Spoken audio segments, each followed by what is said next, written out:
Have you ever felt overwhelmed by negative thoughts swirling in your mind? Constantly worrying about things beyond your control, or doubting your own abilities and self-worth? If so, you're not alone. In today's fast-paced world, many of us grapple with habits that erode our mental well-being and hinder us from reaching our full potential. But what if I told you that there is a timeless philosophy that could help? Chapter 1: Overthinking. In our fast-paced, information-overloaded world, overthinking has become a widespread issue. We're constantly bombarded with stimuli, choices, and what-ifs that send our minds into overdrive. Overthinking is that persistent inner voice that replays past situations, worries about future uncertainties, and magnifies minor concerns. This endless cycle of rumination can be overwhelming and exhausting. Churning thoughts leaves us drained, anxious, and paralyzed. As Seneca warned, we suffer more often in imagination than in reality. That's because when we overthink, we mentally construct worst-case scenarios and catastrophize minor issues into looming disasters. The more we dwell on these imagined threats, the more accurate and terrifying they become. This pernicious habit doesn't just compromise our mental health, it sabotages productivity, decision-making, and our ability to embrace the present moment. When our minds are caught in the overthinking loop, we can't take purposeful action or appreciate the beauty and richness of what's right in front of us. Fortunately, the ancient Stoics developed robust mental frameworks to counter overthinking and cultivate tranquility, an unshakable inner calm amidst life's inevitable turbulence. At the core of their philosophy was the notion that we cannot control external events, only our judgments and reactions to them.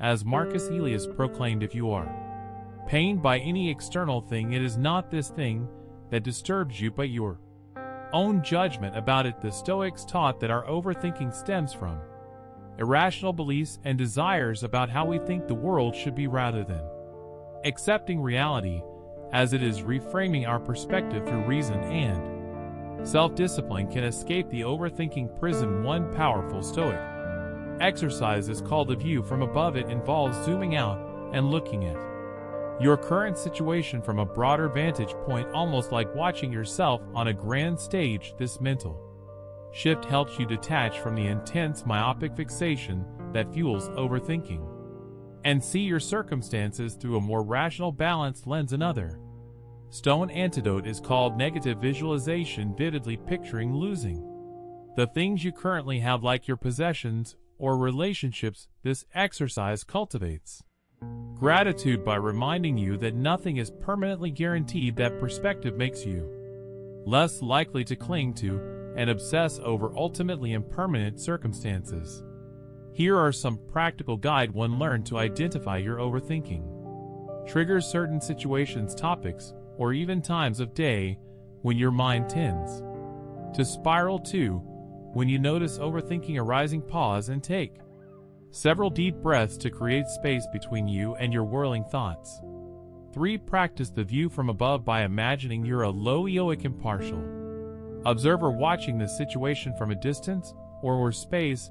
What would this look like? How significant is it? 4. Ask yourself whether this issue will matter in 1 year, 5 years, etc. Most of what we obsess over has little long-term relevance. 5. Stoic negative visualization. Vividly picture your current situation or possessions being taken away for a dose of humble gratitude. 6. Be present when your mind wanders to other times. Gently bring it back to this moment, the only real thing. Are you already familiar with the situation where you found yourself staring at your phone for what seems like an eternity, agonizing over whether to send a text message you just drafted? You may have rewritten it 10 times, analyzing every word choice and punctuation mark for unintended meanings. Let's consider the story of Sarah. Sarah knows this feeling all too well. The other day at work, she sent a friendly Slack message to her manager about an upcoming project. Harmless enough, right?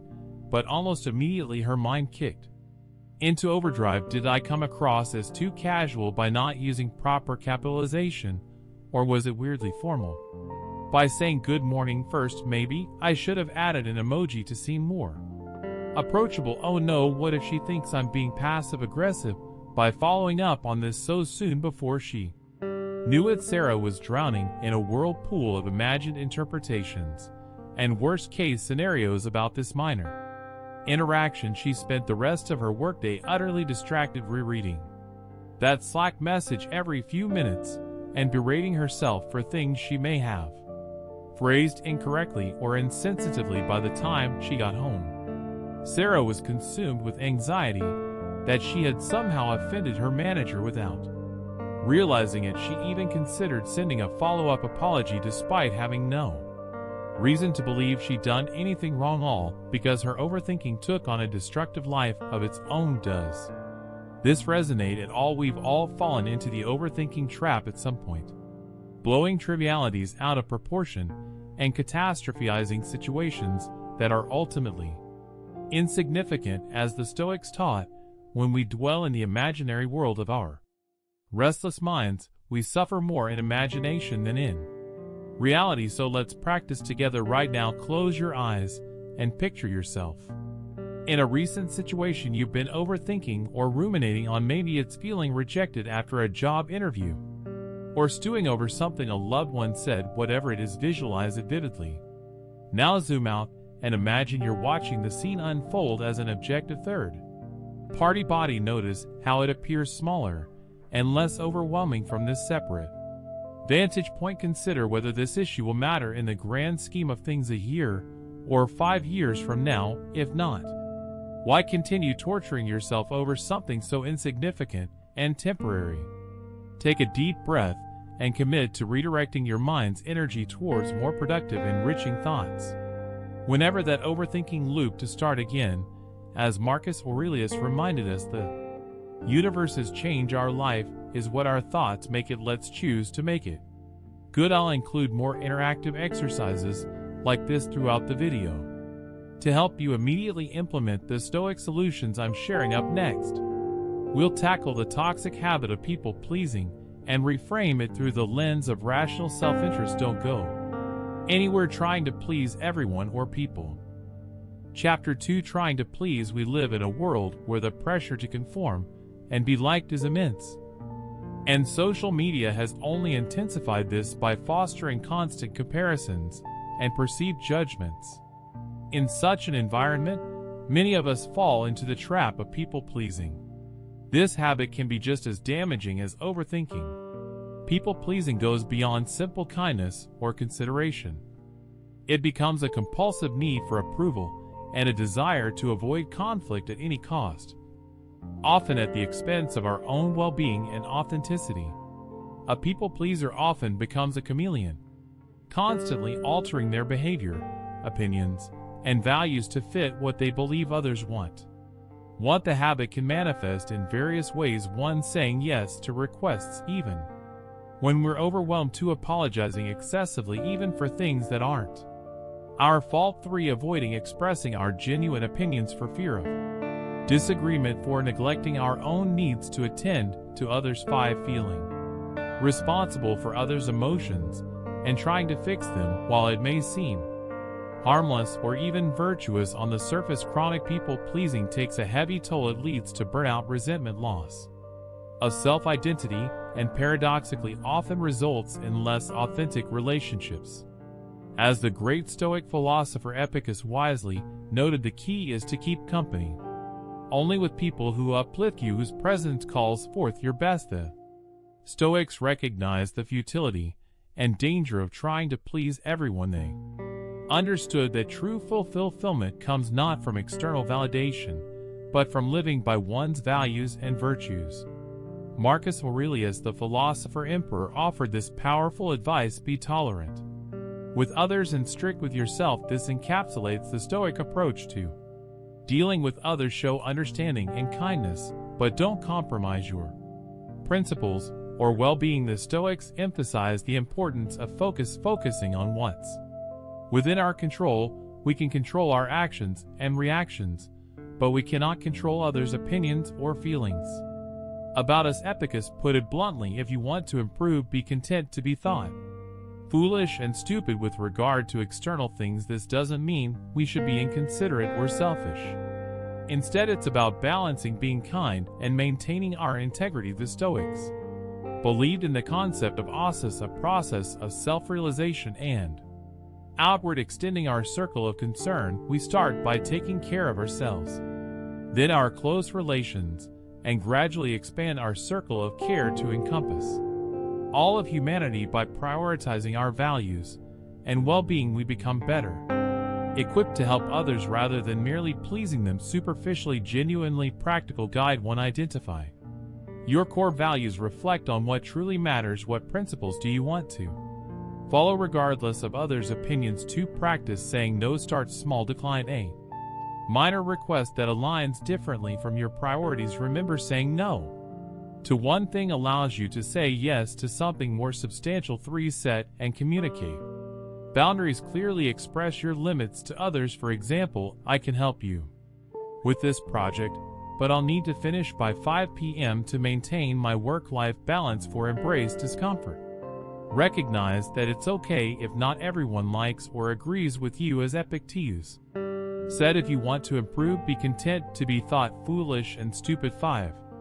Practice self-compassion. When you feel the urge to people please, treat yourself with the same kindness you'd show a friend. 6. Reframe your perspective. Instead of making others happy, focus on being authentic and kind. Genuine connections are built on honesty rather than constant agreeability. 7. Reflect on consequences. Consider the impact on your well-being and values before agreeing to something. Is it worth the potential stress or compromise? Let me help you guys by providing an example to simplify it. Let's consider the story of Maria, a talented graphic designer working at a fast-paced advertising agency. Maria was known for her creativity and efficiency, but she had a hard time saying no to any request that came her way. Colleagues often asked her to do extra work even when she was already swamped with projects. Clients would demand last-minute changes, and Maria would agree, working late into the night to accommodate them. Her boss casually mentioned weekend work, and Maria obliged without hesitation. At first, Maria felt proud of her reputation as the go-to person who could handle anything, but over time the constant people-pleasing took its toll. Her projects began to suffer as she juggled too many commitments. She felt constantly stressed and resentful, yet couldn't bring herself to turn down any requests. The breaking point came when Maria missed her sister's wedding anniversary dinner, an event she had promised to attend, because a client asked for Revis ISS at the last minute. Sitting alone in her office that night, Maria realized something had to change. Inspired by Stoic philosophy, Maria began reassessing her priorities and setting clear boundaries. She started by having an honest conversation with her boss about her workload and the need for a better work-life balance. To her surprise, her boss was supportive and helped redistribute some of her tasks. Maria then practiced saying no to non-essential requests, focusing her energy on projects aligned with her values and career goals. She communicated clearly with clients about realistic timelines and the impact of last-minute changes. At first, this shift was uncomfortable. Maria worried she was letting people down or damaging her reputation. However, as Epictetus advised, she learned to be content to be thought foolish and stupid by those who didn't understand her boundaries. Over time, Maria noticed a remarkable change. Her work quality improved as she focused on fewer, more meaningful projects. She felt more energized and creative. Most surprisingly, her professional and personal relationships became more authentic and satisfying. By being true to herself, Maria attracted people who appreciated her for who she was, not just for what she could do for them. Maria's journey illustrates the Stoic principle that true strength comes not from trying to please everyone, but from staying true to one's values and maintaining healthy boundaries. Now I want you to take a moment and reflect on your own life. Please identify areas where you might be falling into the people-pleasing trap. It's always saying yes to extra work or agreeing with others' opinions even when you disagree internally. In the comments below, share one specific instance where you've struggled with people-pleasing, then inspired by the Stoic principles we've Discuss, tell us how you might handle that situation differently. Remember, this is about progress, not perfection even. Small steps towards authenticity and healthy boundaries can lead to significant positive changes in your life. As we move forward, remember these words from Marcus Aurelius: you have power over your mind, not outside events. Realize this, and you will find strength. In our next section, we'll explore how to break free from the chains of living in the past, another habit that robs us of our present joy and future potential. Living in the past in our Chapter 3, Living in the Past. As we journey through life, we often find ourselves trapped by the past. We replay old memories, rehash bygone conflicts, and dwell on missed opportunities. This habit of living in the past can be as insidious as it is expected, subtly eroding our happiness and hindering our personal growth. Living in the past can manifest in various ways, such as constantly reminiscing about the good old days, harboring grudges or resentment over past wrongs, fixating on past mistakes or failures, comparing current situations unfavorably to past experiences, or clinging to outdated beliefs and perspectives. While reflection can be valuable, excessive focus on the past prevents us from fully engaging with the present and preparing for the future. It's like trying to drive a car while staring in the rearview mirror. You're bound to crash. As the Stoics remind us, true wisdom lies in focusing on what we can control now and shaping our future.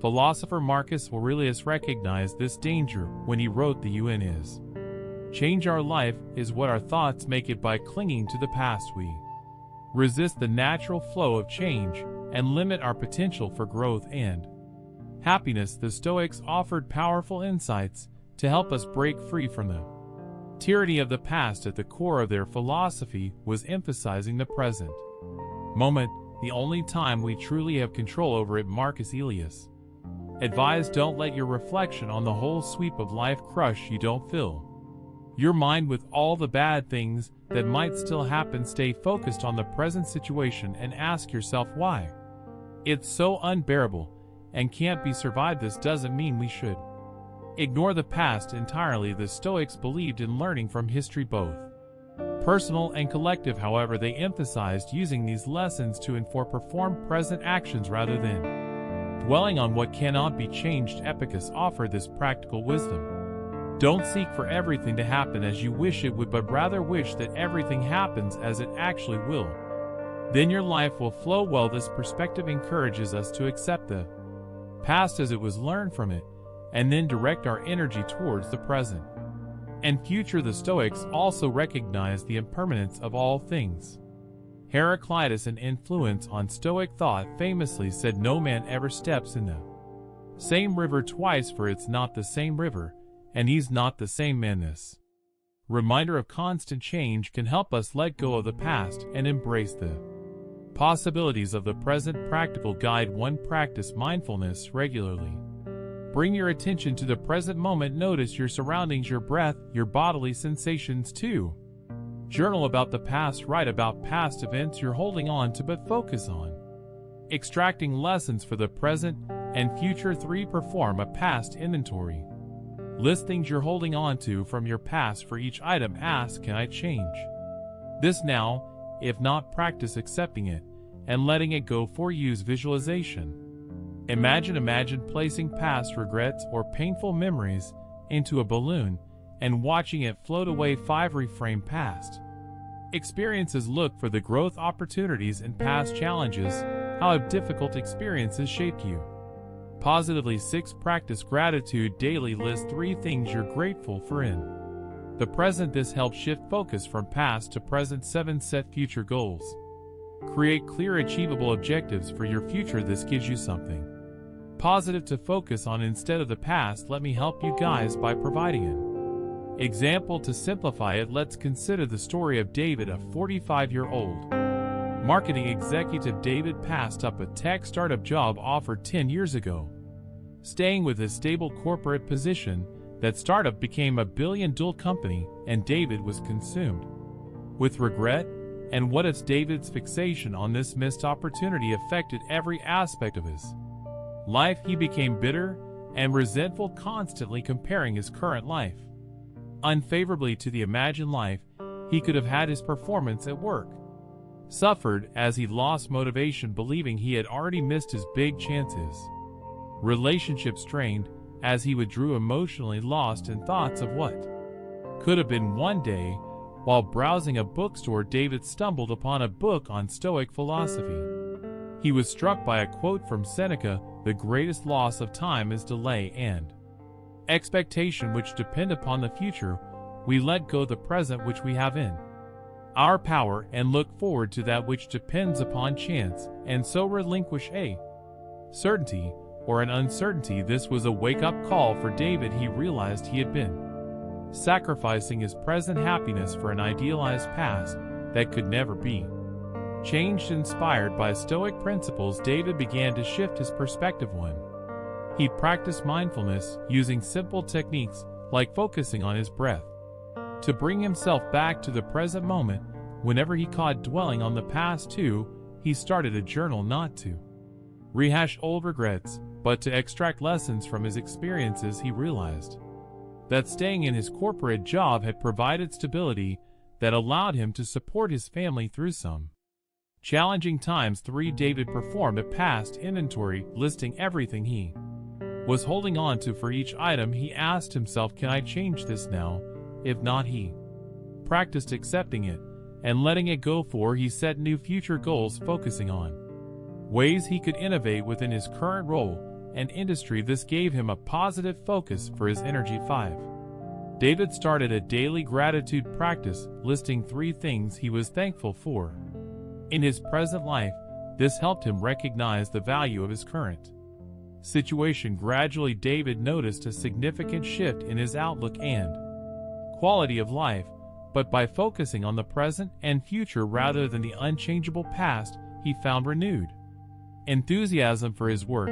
He came up with innovative marketing strategies that earned him a promotion. His relationships improved as he became more emotionally present and positive. Most importantly, David found a sense of peace and contentment that had eluded him for years. He realized that while he couldn't change the past, he had the power to shape his present and future. David's journey illustrates the Stoic principle that true freedom comes from focusing on what we can control: our thoughts, judgments, and actions in the present moment, rather than lamenting what we cannot change. Now, I invite you to reflect on your life with the same Stoic lesson. Are there past events or decisions that you find yourself dwelling on? How might this focus on the past affect your present happiness and future potential? Take a moment to write down one past event that you frequently revisit in your mind. Now, channeling the Stoic approach, ask yourself: 1. What lesson can I extract from this experience? 2. How can I apply this lesson to improve my present and future? 3. What am I grateful for in my current life that this past event made possible? Share your insights in the comments below. Remember, the goal isn't to ignore or forget the past, but to use it as a tool for present growth and future planning as we move forward.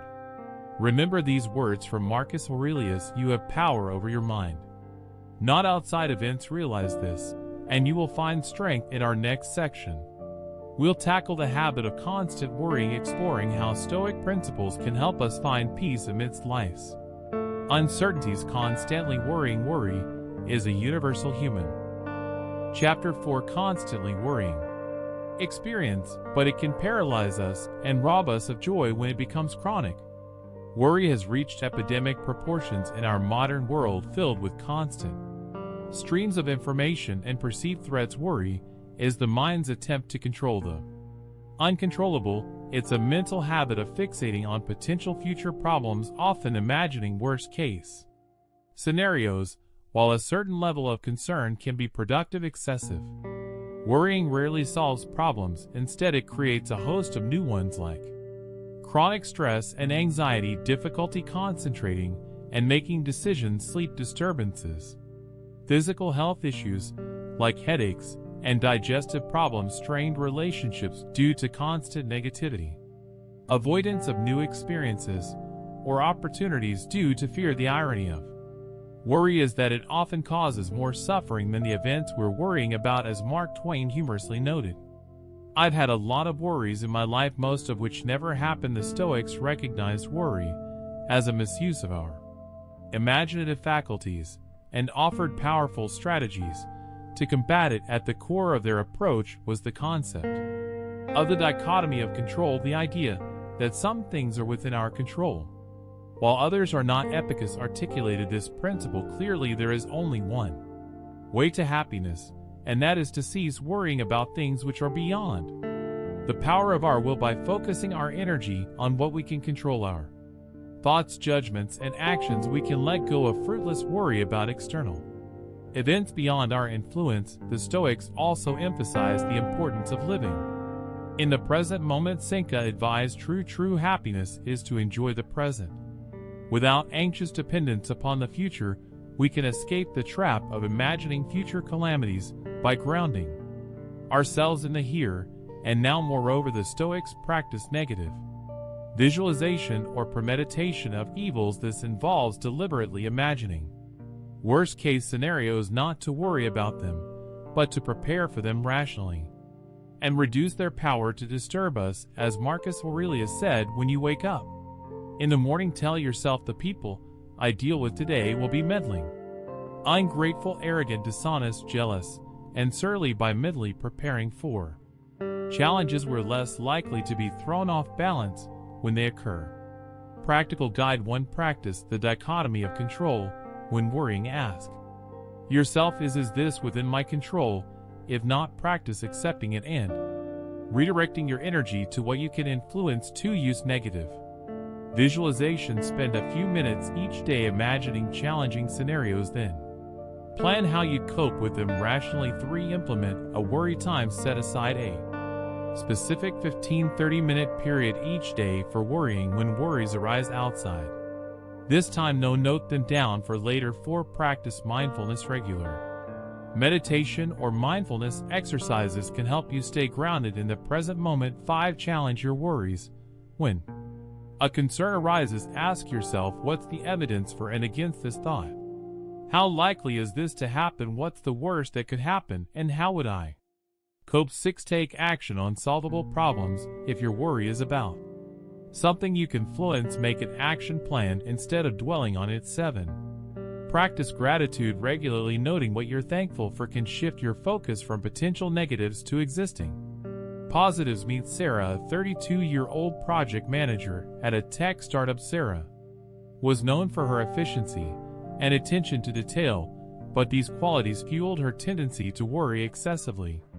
She'd lie awake at night imagining how her current project could fail, mentally replaying every interaction with her team for potential misunderstandings, and worrying about future job security. In the volatile tech industry, Sarah's constant state of worry began to affect her performance. She second-guessed every decision, hesitated to delegate tasks for fear they wouldn't be done perfectly, and struggled to meet deadlines as she obsessed over minor details. Her personal life suffered too, as she found herself too mentally exhausted to enjoy time with friends and family. The turning point came when Sarah's manager, noticing her stress, recommended a book on Stoic philosophy. Epictetus's teachings particularly struck Sarah. On the dichotomy of control, she realized she was expending enormous mental energy on things largely outside her influence: market trends, her colleagues' opinions, and potential future problems that might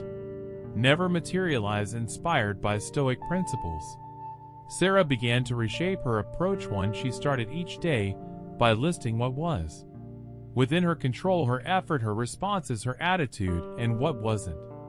The economy, others' actions, unforeseen obstacles. This helped her focus her energy more productively. 2. Sarah implemented a daily worry time. When worries arose during the day, she jotted them down to revisit during her 20-minute worry period. Often she found that by the time her worry time arrived, many concerns have resolved themselves or no longer seemed significant. 3. She practiced negative visualization, spending a few minutes each morning imagining challenges she might face that day. This mental preparation helped her feel more confident and less anxious when real challenges arose for Sarah. Started a mindfulness practice using a smartphone app to guide her through 10-minute daily meditations. This helped her stay grounded in the present rather than fretting about the future. 5. When worries did arise, Sarah learned to challenge them rationally. She'd ask herself, what's the evidence for this worry? How likely is this to happen? What's the worst case scenario?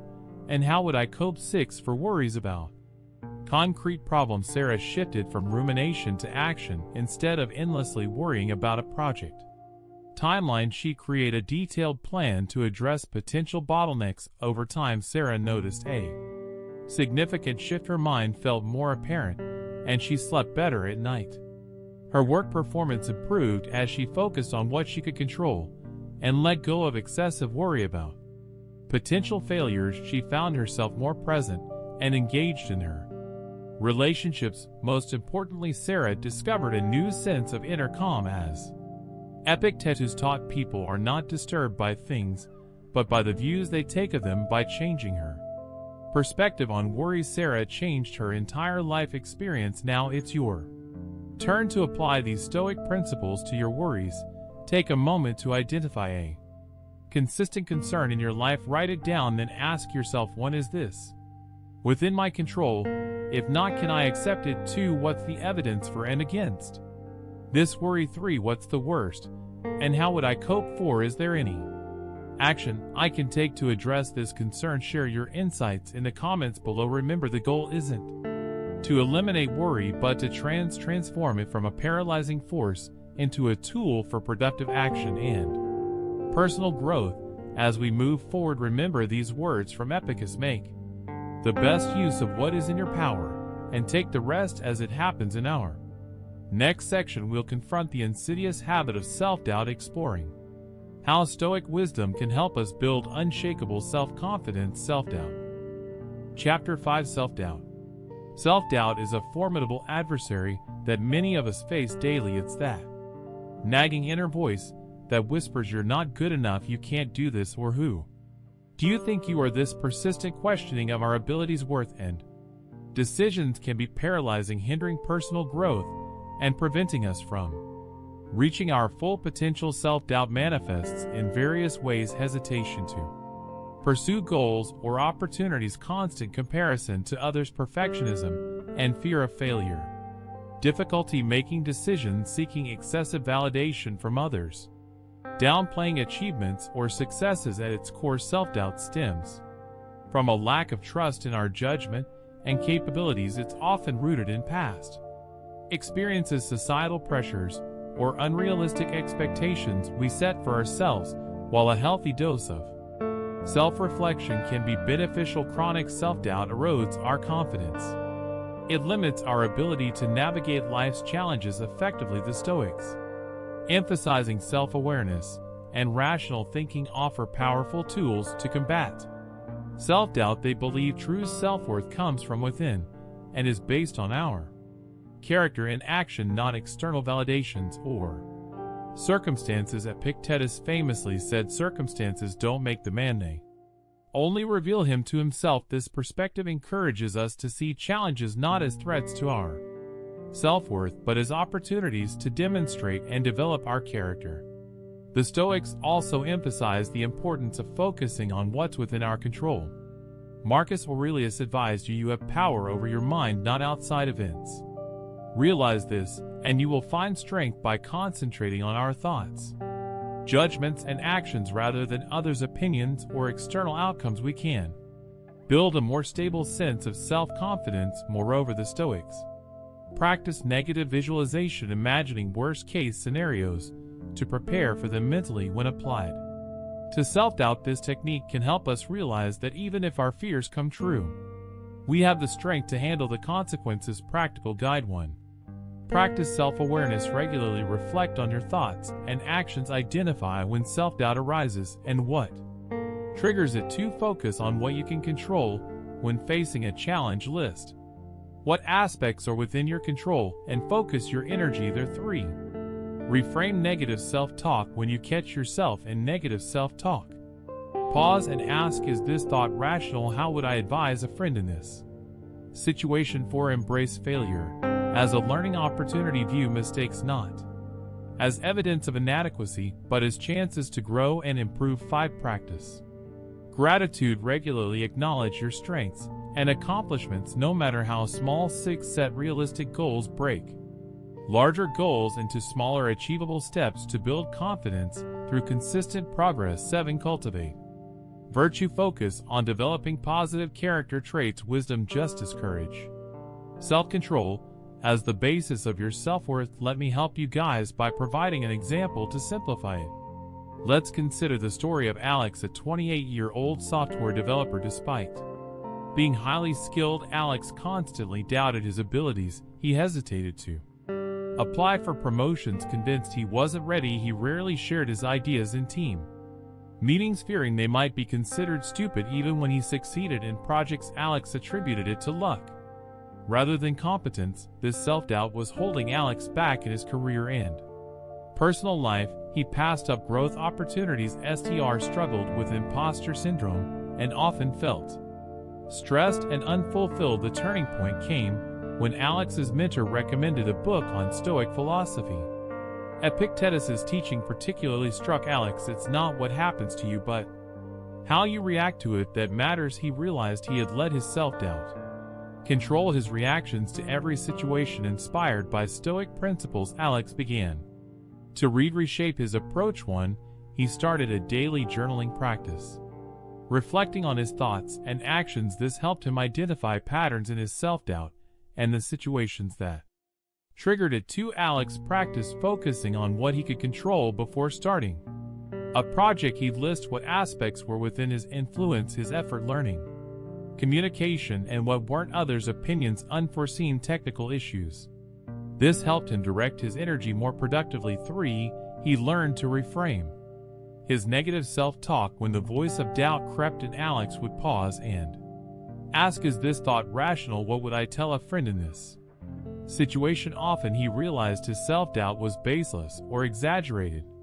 For Alex started embracing failure as a learning opportunity. When he made mistakes, instead of criticizing himself, he'd ask, what can I learn from this? How can I improve next time? 5. He began a gratitude practice, noting 3 daily things he was proud of. This helped him acknowledge his strengths and accomplishments, which he had often overlooked. 6. Alex set realistic, incremental goals for himself. Instead of being overwhelmed by the idea of becoming a perfect developer, he focused on improving specific skills 1 at a time. 7. He started to focus on cultivating virtue in his work, striving for wisdom in his technical decisions, justice in his team interactions, courage in sharing his ideas, and self-control in managing his time and efforts. Over time, Alex noticed a significant shift. He felt more confident in team meetings and began to share his ideas more freely. He applied for and received a promotion, realizing that even if he didn't get it, the experience would be valuable. His work became more fulfilling as he focused on personal growth rather than external validation. Most importantly, Alex developed a stronger, more stable sense of self-worth. As Marcus Aurelius wrote, you have power over your mind, not outside events. Realize this, and you will find strength. By changing his perspective on self-doubt, Alex changed his entire career and life experience. Now it's your turn to apply these Stoic principles to your self-doubt. Take a moment to identify an area of your life where you often experience self-doubt. Write it down, then ask yourself: 1. What aspects of this situation are within my control? 2. What would I say if I were advising a friend in this situation? 3. What's the worst that could happen, and how would I cope? 4. What strength or past successes can I draw upon in this situation? Share your insights in the comments below. Remember, the goal isn't to eliminate self-doubt, but to transform it from a paralyzing force into a tool for self-reflection and growth. As we move forward, keep in mind these words from Epictetus: the chief task in life is simply this, to identify and separate matters so that I can say clearly to myself which are externals not under my control, and which have to do with the choices I actually control. In our next section, we'll confront the destructive habit of negative self-talk, exploring How Stoic wisdom can help us cultivate a more positive and empowering inner. Chapter 6: Negative Self-Talk.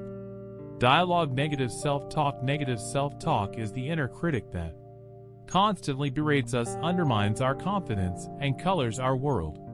Perception. It's that persistent voice in our head that says things like "I'm not good enough," "I always mess up," or "I'll never succeed." This internal dialogue can be so habitual that we often don't even realize we're doing it. The impact of negative self-talk can be profound: lowered self-esteem and confidence, increased stress and anxiety, reduced motivation and productivity, self-fulfilling prophecies of failure, strained relationships due to projected insecurities, missed opportunities due to fear, and self-doubt. Negative self-talk often stems from internalized criticism from others, past failures, or societal pressures. It can become a lens through which we view every experience, distorting our perception of reality and limiting our potential. The Stoics understood the power of our thoughts in shaping our reality. Epictetus famously said, "Men are disturbed not by things but by the view which they take of them."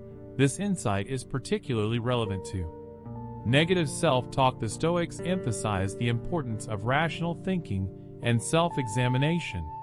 Marcus Aurelius advised, "You have power over your mind, not outside events."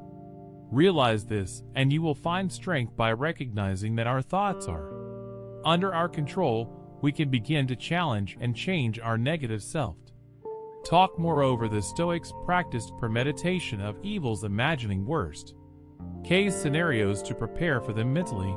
When applied to negative self-talk, this technique can help us realize that even if our fears come true, we have the strength to handle the consequences. The Stoic concept of focusing on what's within our control is also crucial. We can build a more positive and empowering inner dialogue by concentrating on our thoughts and actions rather than external outcomes or others' opinions. Practical guide 1. Identify negative self-talk. Pay attention to your inner dialogue. When you catch yourself in negative self-talk, pause and acknowledge it. 2. Challenge irrational thoughts. Ask yourself, is this thought based on facts? Is there evidence to support or refute it? 3. Reframe negative statements. Turn "I can't do this" into "This is challenging, but I can learn and improve." For practice self-compassion. Treat yourself with a kindness you'd offer a good friend. 5. Use positive affirmations. Develop a list of realistic positive statements about yourself and repeat them regularly. 6. Focus on growth instead of fixating on perceived failures. Ask, "What can I learn from this?" 7. Cultivate gratitude. Regularly acknowledge your strength, accomplishments, and the positive aspects of your life. Example: meet Sophia, 35, 5-year-old marketing executive. On the surface, Sophia appeared successful and confident. However, her inner world was a battlefield of negative self-talk. Every minor setback triggered a barrage of self-criticism. "I'm such an idiot. I'll never be good enough. Everyone must think I'm a fraud." This constant negativity was taking its toll. Sophia struggled with insomnia, experienced frequent anxiety attacks, and found herself hesitating to take on new challenges at work. Her relationships suffered as she projected her insecurities onto others, constantly assuming they were judging her as harshly as she judged herself. The turning point came when Sophia's therapist introduced her to Stoic philosophy. Epictetus's teaching particularly struck Sophia. It's not what happens to you, but how you react to it that matters. She realized her negative self-talk was not an inevitable reaction to events, but a habit she could change. Inspired by Stoic principles, Sophia began to reshape her inner dialogue. 1. She started a thought log, writing down her negative self-talk throughout the day. This helped her become more aware of her patterns and triggers. 2. Sophia practiced challenging her irrational thoughts. When the voice of her inner critic arose, she'd pause and ask, "Is this thought based on facts? What evidence do I have for or against it?" 3. She learned to reframe her negative statements. "I'm such an idiot" became "I made a mistake, and that's okay. What can I learn from this?" For Sophia cultivated self-compassion when facing challenges. She'd ask herself, "How would I talk to a friend in this situation?" and apply that kindness to herself. 5. She developed a list of positive affirmations based on her genuine strengths and values. Each morning she'd repeat these to herself. I am capable and resilient. I learn and grow from challenges and others' opinions do not determine my worth. 6. Sophia adopted a growth mindset. Instead of seeing setbacks as evidence of her inadequacy, she viewed them as opportunities for learning and improvement. 7. She started a daily gratitude practice, noting 3 things she was thankful for about herself or her life. This helped balance her tendency to focus on the negatives. Over time, Sophia noticed a significant shift. Her anxiety decreased, and she slept better at night. She felt more confident at work and began to take on new challenges with enthusiasm rather than fear. Her relationships improved as she became less defensive and more open. Most importantly, Sophia developed a kinder, more supportive relationship with herself. As Marcus Aurelius wrote, the soul becomes dyed with the color of its thoughts. By changing the color of her thoughts, Sophia transformed her entire life experience. Now it's your turn to apply these Stoic principles to your negative self-talk. Take a moment to identify a common negative thought you have about yourself. Write it down, then ask yourself, 1. Is this thought based on facts? What evidence do I have for or against it? 2. How would I rephrase this thought more positively and realistically? 3. If a friend expressed this thought about themselves, what would I say to them? 4. What can I learn or how can I grow from the situation that triggered this thought? Share your insights in the comments below. Remember, the goal isn't to eliminate all negative thoughts, but to develop a more balanced, rational, and compassionate inner dialogue as we move forward. Keep in mind these words from Seneca: if you really want to escape the things that harass you, what you're needing is not to be in a different place, but to be a different person. In our final section, we'll confront the pervasive habit of procrastination, exploring how Stoic wisdom can help us overcome inertia and take purposeful action. Procrastination, the